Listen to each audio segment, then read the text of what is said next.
जून 2025 के government data के हिसाब से इन्फ्लेशन आज की डेट में अपने सबसे निचले स्तर की पे है 6 साल की। पर फिर भी कुछ सस्ता नहीं लगता। बताता हूँ क्यों। इसके प्राइमरीली 4 रीजंस हैं।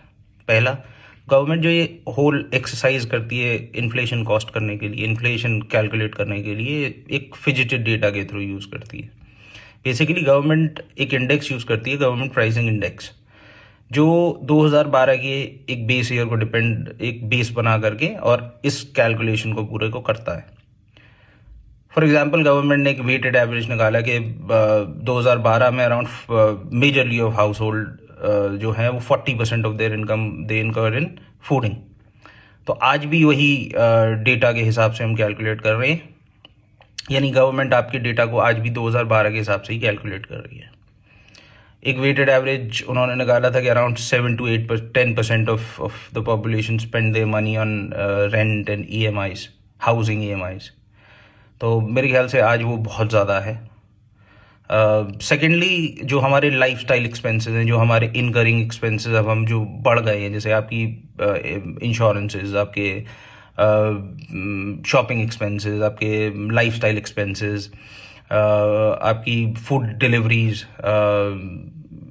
हायर रेंट्स, हायर EMIs, ये कुछ भी उसमें कैलकुलेट नहीं करती। एक परसेंटेज के बाद, जैसे 10% आपने एक वेटेड एवरेज ले लिया, उसके बाद वो कैलकुलेट ही नहीं होगा।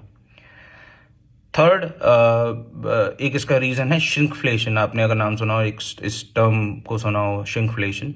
श्रिंकफ्लेशन मतलब जैसे फॉर एग्जांपल आप 10 रुपये का विम बार खरीदते थे 2 साल पहले, वो 30 ग्राम आता था, आज वो शायद आपको 25 ग्राम, 23 ग्राम, 24 ग्राम के आसपास मिलता है। तो ये हो गया श्रिंकफ्लेशन, यानी प्रोडक्ट सेम है, प्राइसिंग सेम है, पर आपकी प्रोडक्ट की क्वांटिटी कम हो गई, तो आपको ना रिकरिंगली खरीदना पड़ता है, जल्दी जल्दी खरीदना पड़ता है।